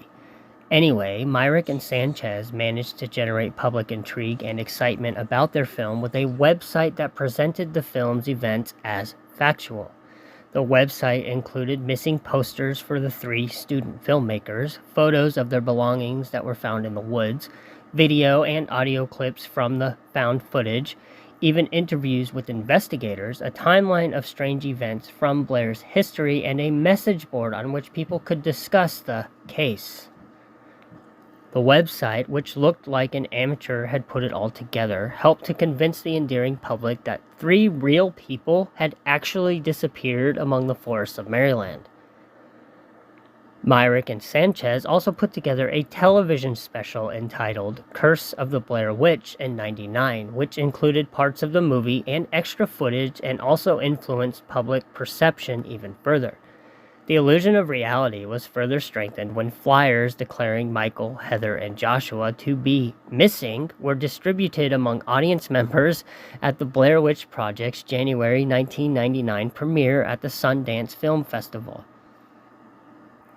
After the Blair Witch Project's success at Sundance, the American movie studio Artisan Entertainment bought the film's distribution rights for $1.1 million, and in the May of 1999, the film was also screened non-competitively at the Cannes Film Festival, where it won Award of the Youth for Foreign Film. The Blair Witch Project received many favorable reviews when it was first released, but its traditional horror movie sequel, Book of Shadows: Blair Witch 2 in 2000, was greatly disliked by critics and fans alike. A found-footage sequel, Blair Witch, in 2016 fared only slightly better with critics and the public everywhere. However, this is my favorite Blair Witch movie. Because of generally low budgetary requirements, found-footage films can be extraordinarily successful investments to be made. Both The Blair Witch Project and Paranormal Activity are among the most profitable films of all time in terms of their garnered revenue compared to their production values. Controversial Italian horror film Cannibal Holocaust in 1980, in which numerous real animals were actually slaughtered on screen, gross, is often considered the first found-footage film, technically, using the conceit that a professor has stumbled upon a lost film shot by a documentary crew that went missing in the Amazon rainforest. Interestingly, Orson Welles had incorporated found footage technique into his own film, The Other Side of the Wind, several years before Cannibal Holocaust, but that film was completely unfinished and unreleased until 2018.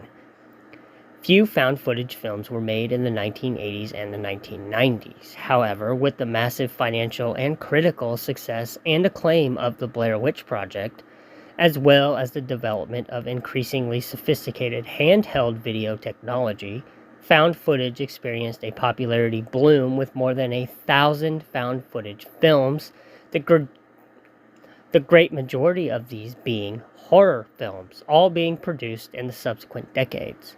Honestly, found footage movies are not my favorite movie to watch. They're either good or they're not. I mean, there's no in between. Anyways, found footage films typically present themselves in one of four ways, or some combination of the four. First, the film may operate under the conceit that one of the characters in the story is holding a camera, recording what is going on from a first-person perspective. This particular technique has several advantages, most notably that it is generally cheap to do, it can provide an excuse for amateurish framing and sound recording, and it can create tension by greatly reducing the audience's perspective to that of a single character.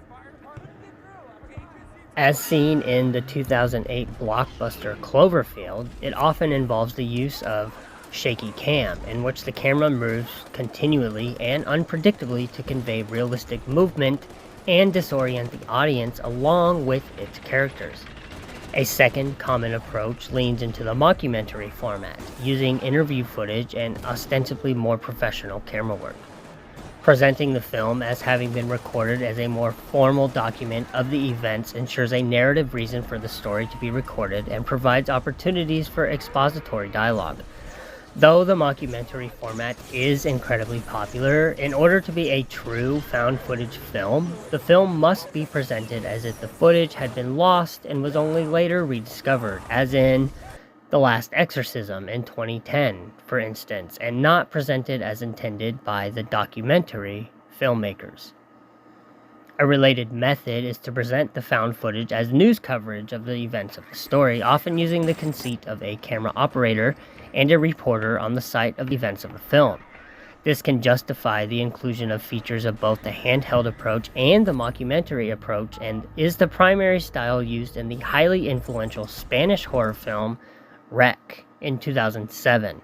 I've never seen this movie, so I don't know how to say that. Is it REC or Rec? Finally, the found footage in the film may be presented as if it were surveillance footage or other passive recordings of the events. In this particular format, the camera is generally static, and the events of the film are depicted as having been automatically recorded, with the footage then later recovered.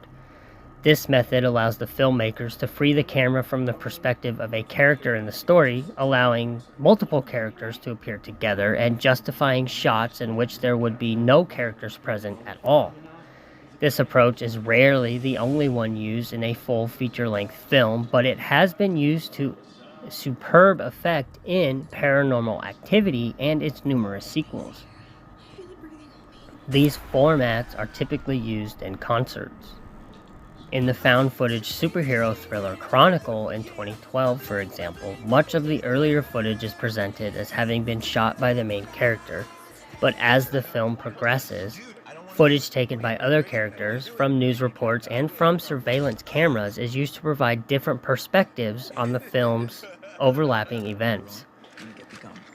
Found footage can also be blended with more traditional filmmaking techniques to create hybrid films, such as the Japanese horror comedy One Cut of the Dead in 2017. An offshoot of found footage is the so-called screen life technique, in which a film is presented as taking place on the screen of a single device, or occasionally multiple devices such as a laptop or a tablet or a cell phone. Characters are often shown through video chats and may also communicate with each other through emails and text messaging. Found footage techniques are common in these films, including the use of simulated news footage, handheld streaming videos, and footage found online elsewhere. Notable examples of screen life films include the fantastic horror movie Unfriended, as well as the mystery Searching. Both of these are absolutely phenomenal movies. The term found footage can also refer to film works that genuinely consist of or otherwise incorporate old footage found by directors and exhibitors. These particular materials may be repurposed into newer art or exhibited as is at film festivals. So, what's your favorite found footage film? Did any of you believe that the Blair Witch Project was an actual documentary and that its characters were all actually missing? I was 10 years old when this movie initially came out, so yeah. Part 5. The Urban Legend. Up the road a ways from my house is a place called the Greenwood Cemetery on Lucas Street in Muscatine, Iowa. A statue of an angel has been there since the 1950s. Back then, this particular statue was seen as an extremely gracious spirit of the cemetery. This so-called spirit would protect the cemetery from any and all vandals, essentially a guardian angel in a way. But as the years went on and the tales continued to spread about the angel's presence, the statue and its legend grew so much more sinister. Reports stated that the statue once held a rose in its hand, and if you looked at her and she dropped this rose, you were doomed to die. Because of these reports and the superstition of the public at their time of their rise, the angel's hand has been completely cut off and she isn't able to hurt anyone else.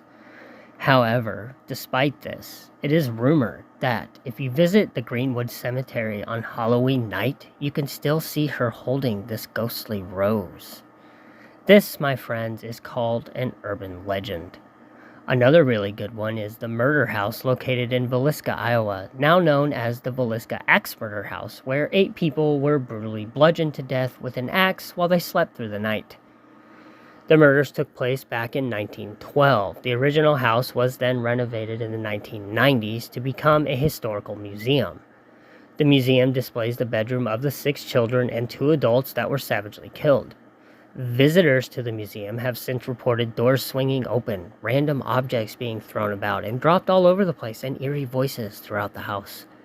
It is said that the spirits of the victims remain lingering, or could it just be cursed due to the horrific nature of the crime that played out there within its walls? The Villisca Axe Murder House also serves as a paranormal hotel, too, that you can actually come and stay at. It is quite pricey, mind you, however. Those that have previously stayed the night in this place all claim that it is well worth the prices being asked if you're looking for some real scary shit to experience. Even more frightening than all of that, though, is that the killer was never caught, and to this very day, it remains a total mystery. You guys know any other urban legends? What about the legend of Bloody Mary, or Crybaby Bridge? You may know of urban legends, but do you know what an urban legend actually is? The history of the urban legend, I should say. An urban legend is a story about an unusual or even humorous event that many people all believe is true, but it actually is not. Urban legends typically combine secondhand narratives, such as those heard from a friend of a friend, with contemporary settings and familiar everyday objects, such as shopping malls, automobiles, cemeteries, movie theaters, amulets, hairbrushes, and so on and so on. Similar to older traditional folk tales and legends, urban legends spread through word of mouth but are increasingly shared through print, digital, and social media.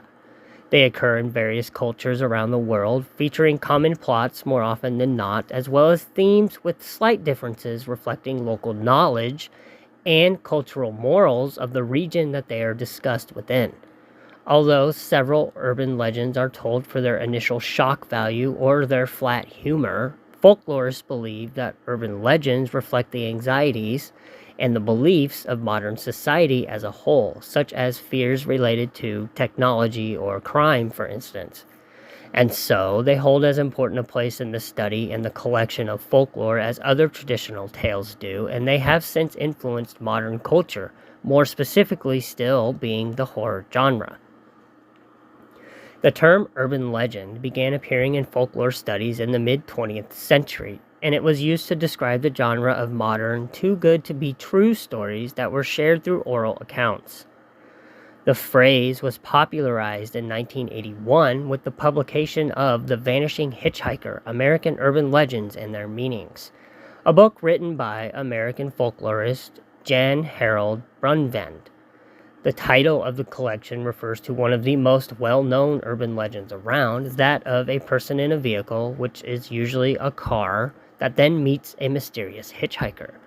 The latter suddenly vanishes and is subsequently discovered to have been a ghost. The story of the vanishing hitchhiker typifies an urban legend in both its being widely shared through oral telling and its contemporary elements, such as the modern form of transport, for instance. As with other urban legends, the vanishing hitchhiker has many variants that all differ based on local details and who's ultimately telling the story. For example, Chicago's legend of Resurrection Mary is named after a ghost said to appear to drivers on a road past Resurrection Cemetery in the city's southwest suburbs. Over time, the legend may adapt or even modernize further. More recent accounts of the vanishing hitchhiker often occur in subways or airports, or they incorporate recent events. Another example being during the aftermath of the devastating tsunami of 2004, when tuk-tuk drivers in Thailand began to share a common wandering dead story of picking up a fare, usually a Western tourist and his Thai girlfriend, that are urgently headed to the airport, only to find that the passengers have all vanished upon arrival at their destination. Urban legends are also typified by short, neat plots that involve a series of odd events or unlikely coincidences followed by a cruel twist ending. Folklorists distinguish between urban legends and rumors, gossip, misinformation, hoaxes, and even conspiracy theories, most of which lack the urban legend's telltale narrative structure as a whole. Prevalent themes in urban legends include technology, business and industry, crime, medicine and disease, fast food or contaminated food, disasters, doppelgangers or mistaken identities, and even celebrities, as well as traditional themes of death, sex, and money. Unlike traditional folk tales, which are generally associated with rural, pre-literate societies or with stories told by the very old to the very young, urban legends are shared and believed by people of all ages, classes, professions, and educational levels. With the initial invention of the internet, urban legends have become more frequently shared online through chain emails, social media posts, and video sharing websites. Some websites, such as Snopes, were created specifically for investigating and totally debunking urban legends. Numerous urban legends have provided the basis for films, novels, short stories, radio and television shows, video games even, and comic books, especially those that happen to fall in the genre of horror. Full-length dramatizations of an urban legend include When a Stranger Calls, in which a babysitter discovers that the prank calls she has been receiving all night are coming from a phone line inside the house, and Alligator, based on a persistent myth in New York City about abandoned pet baby alligators that have grown to monstrous size in the public sewer system. The summer camp comedy Meatballs is a really rare example of a film featuring an oral telling rather than a full-on dramatization of an urban legend. In a campfire scene, a counselor played by Bill Murray relates The Hook, story about a mad slasher on the loose. In 1985, popular English horror writer Clive Barker published The Forbidden, a short story about a graduate student who investigates urban legends around Liverpool and conjures up supernatural forces in a decrepit housing estate. In 1992, the story was transferred to Chicago in the horror classic Candyman, which explores the elements of racism and classism in several different urban legends. The movie eventually led to a series of sequels and a fantastic 2021 reboot of the original that was co-written by Jordan Peele. Seriously, this guy writes some really good shit. Urban legends about media are as common as urban legends told through media, such as the many tales about ghosts unexpectedly appearing in the background of movie scenes and photographs of satanic hidden messages that can be detected in rock or pop songs when they're played backwards.